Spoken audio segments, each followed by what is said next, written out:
मध्य प्रदेश की मोहन सरकार को मध्य प्रदेश के हाई कोर्ट ने एक नोटिस थमा दिया है और उस नोटिस में जवाब मांगा है कि आप अपने रसूखदार विधायक के खिलाफ क्या कार्यवाही की है। दरअसल मध्य प्रदेश के एक रसूखदार विधायक हैं, जिन विधायक का मामला जब हाई कोर्ट में पहुंचता है तो हाई कोर्ट के जज साहब उस मामले से अलग होने की बात करते हैं, यानी जज साहब उस सुनवाई को करने से पीछे हट जाते हैं। और अगर ऐसे मध्य प्रदेश में रसूखदार विधायक हैं, इतना दबदबा उनका है, तो फिर क्या किसी की मजाल कि उनके खिलाफ कोई कार्यवाही कर दे। उनके खिलाफ एक शिकायत की गई थी पुलिस प्रशासन के पास, लेकिन उसको लेकर कोई कार्यवाही नहीं की गई, ना तो एफआईआर दर्ज की गई। इसी के एवज में मध्य प्रदेश के हाई कोर्ट में याचिका दायर की गई और उस याचिका में मांग की गई, शिकायत में विधायक जी के खिलाफ कोई कार्यवाही नहीं हुई। आखिर क्यों नहीं हुई, यह याचिका लगाई गई। बाकायदा उनके ऊपर इस पिटीशन पर न्यायालय ने सुनवाई करते हुए मध्य प्रदेश सरकार से जवाब मांगा है। जवाब से पहले इस पूरे मसले को आप समझेंगे तो और दंग रह जाएंगे। दरअसल विधायक जी हैं मध्य प्रदेश के विजय राघवगढ़ के विधायक संजय पाठक। हालांकि बहुचर्चित नाम है, कई मामले इनके खिलाफ हैं, कई मामले इनके खिलाफ चल रहे हैं, कई सारे आरोप इनके खिलाफ लग चुके हैं, लेकिन किसी भी मामले में अब तक निष्पक्ष या तो कार्यवाही नहीं हुई, या फिर जो आरोप लगाए जाते हैं वो आरोप बेबुनियाद हैं, या फिर उन आरोपों को लोग जो उनके दुश्मन हैं वो लगाते हैं। हालांकि एक मामला ऐसा भी था कि मध्य प्रदेश के मुख्यमंत्री मोहन यादव ने स्वतः विधानसभा में खड़े होकर उस मामले का खुलासा किया था और कहा था कि अवैध माइनिंग के खिलाफ विधायक संजय पाठक को लगभग 400 करोड़ रुपए से ज्यादा की संपत्ति उन्हें जमा करनी होगी। उन्होंने अवैध माइनिंग की है और उसके खिलाफ उन्हें बकायदा इस अवैध माइनिंग की राशि जमा करने का नोटिस भी थमाया गया था। लेकिन सारे मामले ठंडे बस्ते में हैं। सिर्फ यही नहीं है, कई ऐसे मामले हैं, गैर आदिवासी जमीनों पर कब्जा करने का भी आरोप है। कई आदिवासियों के ऊपर ऐसा भी आरोप लगा है कि विधायक संजय पाठक उनके खातों में अरबों करोड़ों रुपए डालकर और जमीन खरीद फरोख्त की है। उस जमीन में खुद का मालिकाना हक है। वो गरीब आदिवासी जिनके पास सुबह शाम को खाने का भोजन नहीं है, उनके खातों में आखिर अरबों करोड़ों रुपए कैसे आते जाते हैं।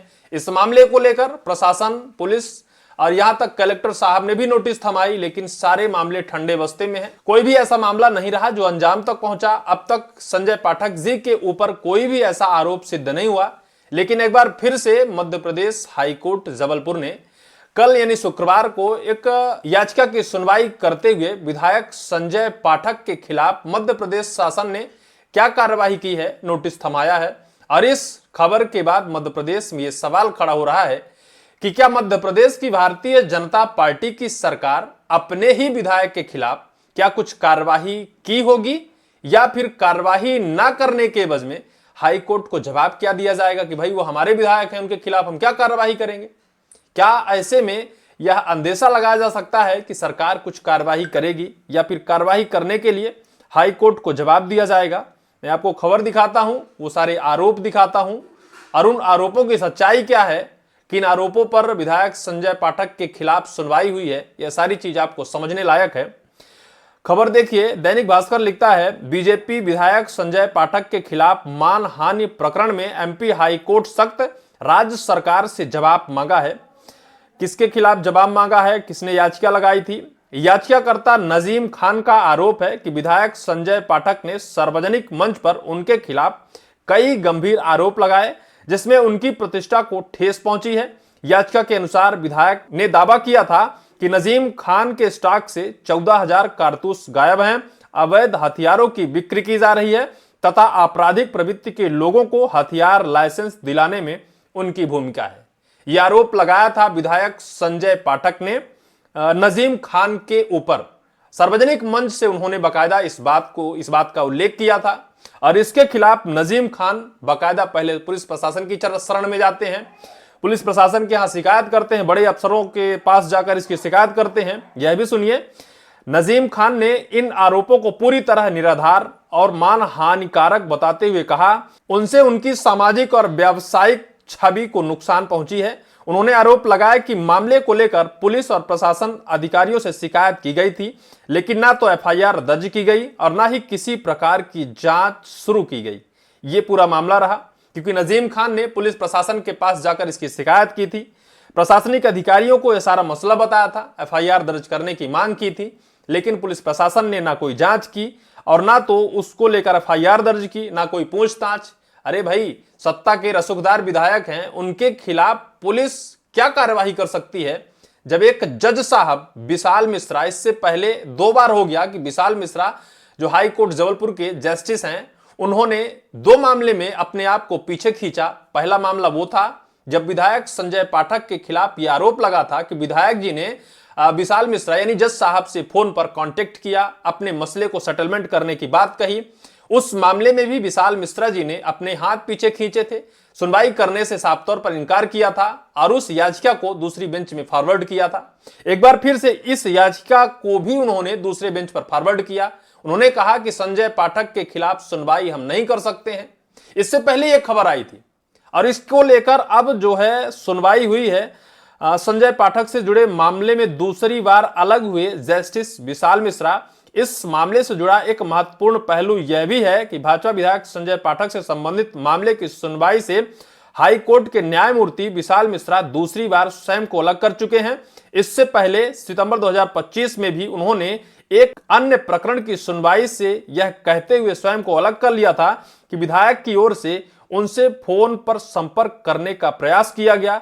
उस मामले के बाद में तत्कालीन मुख्य न्यायाधीश की पीठ ने आपराधिक अवमानना की कार्यवाही शुरू करने के आदेश दिए थे। संबंधित मामला अभी न्यायालय में लंबित है। मौजूद प्रकरण में भी न्यायाधीश विशाल मिश्रा ने सुनवाई से स्वयं को अलग कर लिया, जिसके बाद मामला दूसरी पीठ के समक्ष आया। अब सोचिए कि जिस विधायक के खिलाफ जज साहब सुनवाई करने से पीछे हट जाएं, वजह क्या है? क्या उन्हें डर लगता है? क्या उन्हें किसी का दबाव है? क्या प्रशासनिक सिस्टम का दबाव है? क्या वजह है? ये तो साफ नहीं है। लेकिन जज साहब अगर उस सुनवाई को करने से अपने हाथ खींचते हैं तो निश्चित तौर पर सवाल खड़ा होता है। और ऐसे में जब ऐसे एक विधायक के खिलाफ कार्यवाही करने को लेकर पुलिस प्रशासन के पास प्रकरण जाता है, मध्य प्रदेश बीजेपी सरकार के पास यह पूरा मामला जाता है, तो क्या सरकार या प्रशासन या पुलिस या मुख्यमंत्री यह कह सकते हैं कि हमारे ही विधायक के ऊपर कार्यवाही की जाए?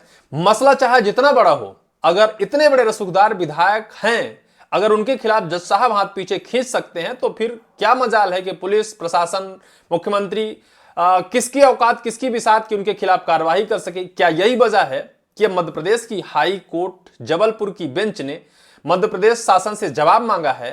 जो नजीम खान जी ने शिकायत की थी पुलिस प्रशासन पर, सरकार ने उस पर क्या एक्शन लिया, क्या कार्यवाही की? अगली सुनवाई शायद 6 जुलाई को है और फिर जबलपुर हाई कोर्ट की खंडपीठ में मध्य प्रदेश शासन को जवाब देना होगा कि संजय पाठक के खिलाफ क्या कार्यवाही की गई है। लेकिन इन सारे मामलों में क्या कुछ दम है? क्या कुछ हो सकता है? क्या विधायक संजय पाठक के खिलाफ मध्य प्रदेश सरकार कार्यवाही करने का विश्वास देगी या फिर कार्यवाही करेगी या क्लीन चिट देगी? क्या होता है? हालांकि यह सारा एक ही सिक्के के पहलू हैं। कहते हैं इधर घुमाओ उधर घुमाओ। क्या होता है ये तो वक्त बताएगा, न्यायालय तय करेगा कि माननीय विधायक जी दोषी हैं या फिर नहीं है। पुलिस प्रशासन कार्रवाई करेगा या नहीं करेगा, अब ये तो वक्त बताएगा। लेकिन इस पूरी वीडियो को लेकर आपकी क्या राय होगी, कमेंट सेक्शन पर कमेंट आप जरूर करेंगे।